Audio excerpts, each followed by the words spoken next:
శ్రీమాత్రే నమః. శ్రీ గురుభ్యో నమః. తదుపరి కన్యారాశి. 2025 ఫిబ్రవరి మాసం నందు కన్యారాశి వారికి ఎలా ఉంది అనేటువంటి విషయాన్ని ఇప్పుడు మనం తెలుసుకుందాం. ముఖ్యంగా విద్యార్థులు, గృహిణులు కాస్త ధన వ్యయం చేసేటువంటి అవకాశం ఉంది. స్నేహితుల మాటలు విని కాస్త ధన వ్యయం అవుతుంది. ఖచ్చితంగా చాలా జాగ్రత్త వహించండి. ఎవరిని పడితే వారిని నమ్మకండి. ఉద్యోగస్తుల విషయానికి వస్తే ఎవరైనా మీ యొక్క పై ఉద్యోగస్తులు లేదా పై అధికారులతోని మంతనాలు చేసేదానికై కాస్త ధనం వెచ్చించి ఆ ధనము నష్టపోయే అవకాశం ఉంది.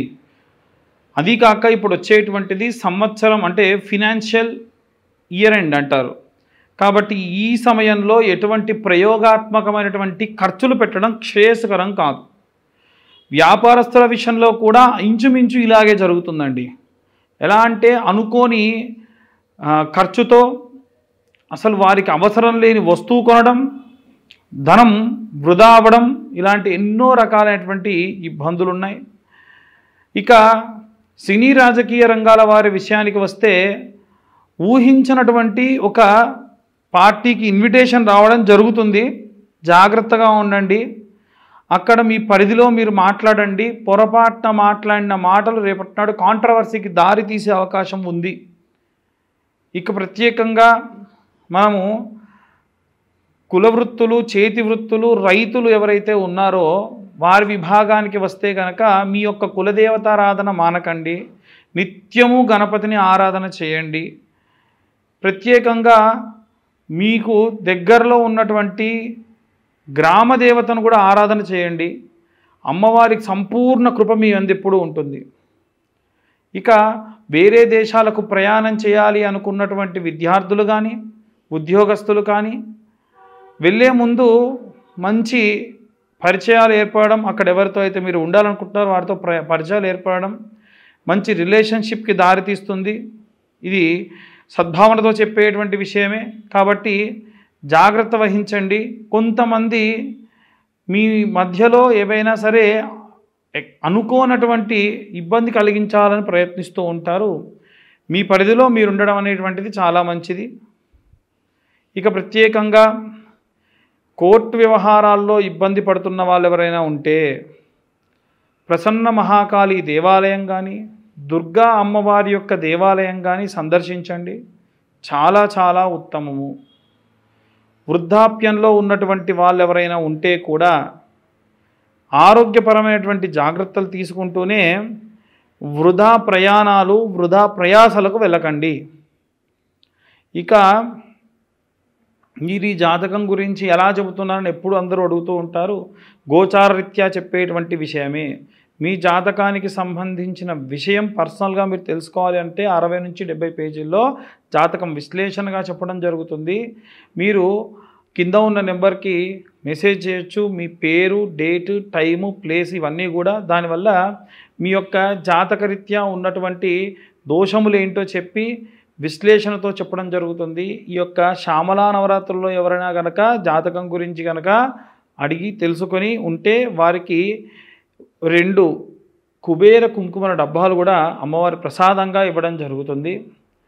ఈ యొక్క జాతకానికి విశ్లేషణతో చెప్పడానికి గాను 2025 సంవత్సరానికి 2025 మాత్రమే ఛార్జ్ చేయడం జరుగుతుంది. ఇప్పటి వరకు చెప్పుకున్న వారందరికీ కూడా ఎలాంటి రెమెడీస్, ఎలాంటి నియమ నిబంధనలు పాటించాలో ఇప్పుడు మనం తెలుసుకో. ఈ రాశులే కాకుండా అన్ని రాశుల వారికి కూడా విద్యార్థులు, గృహిణులు, ఉద్యోగులు, వ్యాపారస్తులు, అలాగే సినీ రాజకీయ రంగాల వారు, చేతి వృత్తులు చేసుకునే వాళ్ళు, రైతులు, అలాగే కోర్టు వ్యవహారాలకి ఇబ్బంది పడుతున్నటువంటి వాళ్ళు, ఇంకా ప్రత్యేకంగా చూసుకున్నట్టయితే విదేశాలకు వెళ్ళాలి అనుకునేటువంటి వాళ్ళు, విదేశాల్లోకి వెళ్ళి ఉద్యోగం చేసుకోవాలి అనుకునేటువంటి వాళ్ళు, వీరందరూ కూడా తీసుకోవాల్సినటువంటి జాగ్రత్తలు ఏమిటి, ఎలాంటి మంత్రపఠనం చదవాలి, ఎలాంటి వేదపఠనం చేయడం మంచిది, ఎలాంటి మంత్రం వినడం మంచిది అనేటువంటి విషయాన్ని ఇప్పుడు చూసుకున్నట్టయితే విద్యార్థుల విషయానికి వస్తే మేధా సరస్వతి స్తోత్రము అని ఉంటుంది.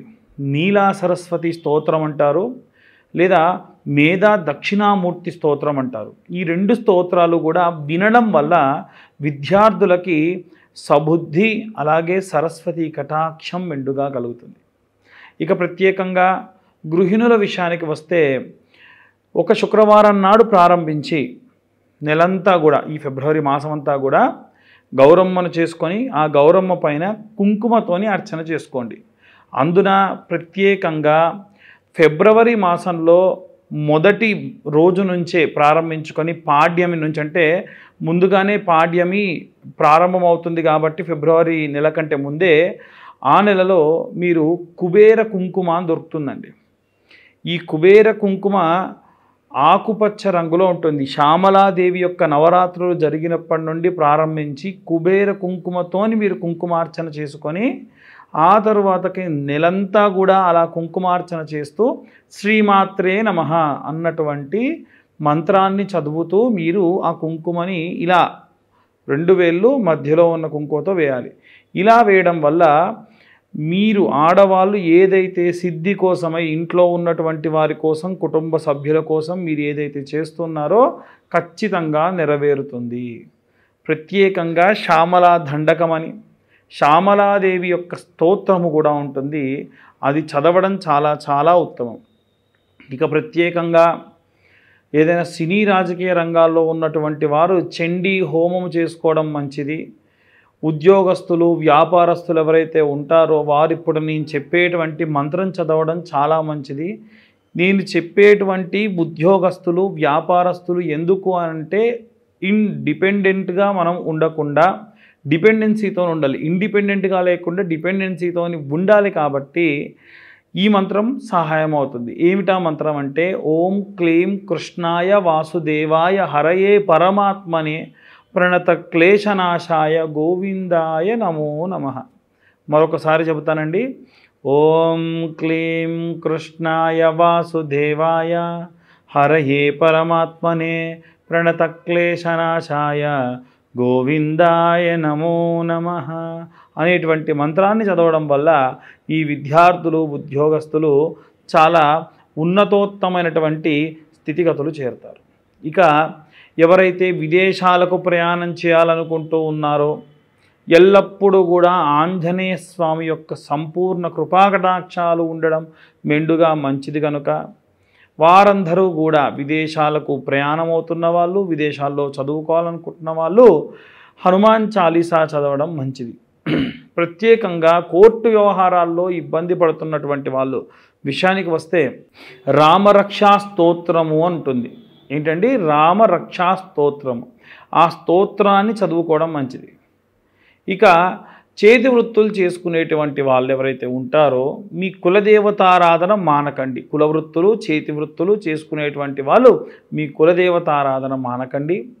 అలాగే ప్రత్యేకంగా ఓం గం గణపతయే నమః అంతే.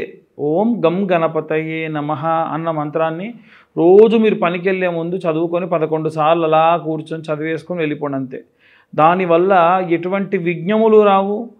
చేతిలో పని ఉన్న వాళ్ళకి, రైతులకి ఎలా అయితే మీరు బయలుదేరేటప్పుడు అన్ని విఘ్నాలు పోవాలని వినాయకుడిని పూజ చేసుకొని వెళ్తారో, ఒకవేళ ఏమైనా విఘ్నాలు వచ్చినా అది మీ మంచి కోసమే అని బాగా గుర్తుంచుకోండి. ఇవి ఈ యొక్క రాశి వారికే కాకుండా మీ ఇంట్లో అందరూ కూడా ఏ ఏ విభాగాల్లో ఉన్నారో వారందరికీ సంబంధించి మనం చూసుకోవచ్చు. చాలామంది ఈ మధ్యకాలంలో మమ్మల్ని అడిగేది ఏంటంటే మీరు ఈ జాతకాలు ఇవన్నీ మాస ఫలితాలు ఎలా చెబుతున్నారు అంటే ఇది గోచార రీత్యా చెప్పేటువంటి విభాగం మాత్రమే. ఎవరైనా మీ పూర్తి జాతకం తెలుసుకోవాలి అంటే ఏ సంవత్సరం గతంలో ఎలా గడిచింది, ముందెలా గడవబోతుంది, ఎలాంటి జాగ్రత్తలు తీసుకోవాలని తెలుసుకోవాలనుకుంటే కింద ఉన్న నెంబర్కి కాంటాక్ట్ చేయొచ్చు. మాతోని మీ జాతక విశ్లేషణగా 60 నుండి 70 పేజీల్లో గుణికములన్నీ కూడా వేసి గణాంకాలన్నీ కూడా వేసి జాతకం మీకు ఇవ్వడం జరుగుతుంది. మీతోని 45 నిమిషాల నుండి గంట సేపు మాట్లాడడం జరుగుతుంది. ఫిబ్రవరి మాసంలో ఎవరైతే కాల్ చేసి మాకు జాతకం తెలుసుకుంటారో వారికి శ్యామలాదేవి యొక్క పూజాది క్రతువుల్లో పూజ చేసినటువంటి ఆ యొక్క కుబేర కుంకుమ 2 డబ్బాలు ఉచితంగా ఇవ్వడం జరుగుతుంది. స్వస్తి.